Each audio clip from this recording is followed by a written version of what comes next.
तो ये कहानी एक छोटे से गांव की है जहाँ कई साल पहले अजीब और खौफनाक घटनाएं हो रही थी। गांव के लोग मानते थे इन घटनाओं के पीछे एक दुल्हन की आत्मा थी जिसे बहुत साल पहले धोखा दिया गया था और अब वह बदला लेने के लिए भटक रही है। कहानी की शुरुआत में कई साल पहले एक लड़की जिसका नाम रुक्मणी था की शादी की तैयारी चल रही थी।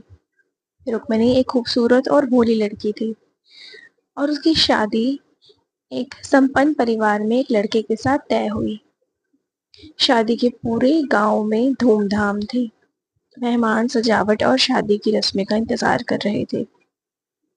लेकिन ठीक मंडप में बैठने से पहले दूल्हा गायब हो गया। पता चला कि दूल्हा किसी और लड़की के साथ भाग गया था। इस धोखे और अपमान को सहन ना करने के कारण रुक्मणी के गांव के कुएं के पास जाकर फांसी लगा ली। उसकी मृत्यु के बाद गांव में अजीब घटनाएं होने लगी। गांव वालों का मानना था कि रुक्मणी की आत्मा अब उस कुएं में भटकती रहती है और वह हर उस इंसान से बदला लेती है जो अपनी पत्नी या मंगेतर को धोखा देता है। रुक्मणी की मौत के बाद गांव के कई पुरुष अचानक गायब होने लगे, खासकर वो जो अपनी पत्नी को धोखा देते थे। लोगों का कहना था कि गायब होने से पहले रुक्मणी की आवाज सुनते थे जो उनसे पूछती थी कि तुमने मुझे धोखा क्यों दिया।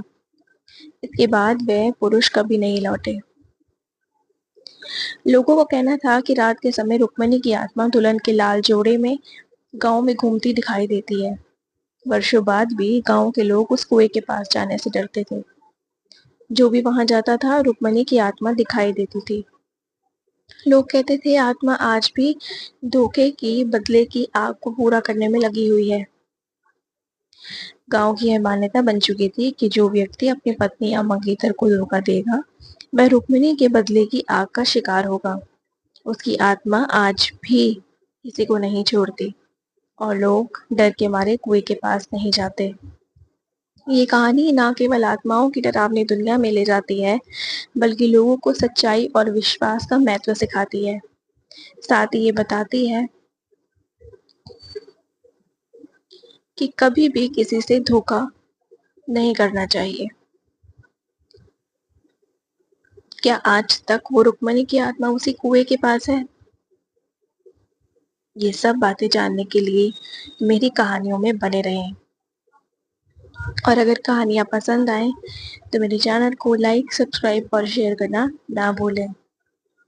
और नई ऐसी कहानियों के लिए मेरे चैनल को ढेर से ढेर सारा प्यार दीजिए और मुझे नीचे ज़रूर बताइएगा कमेंट में कि अगली कहानी आपको किस पर चाहिए।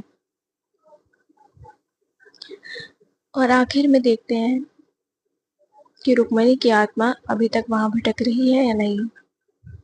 क्या अभी तक वो उन आदमियों से बदला लेती है जो अपनी पत्नी या अपने मंगेतर को धोखा देते हैं।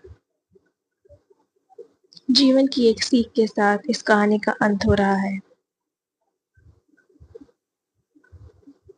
रुक्मणी।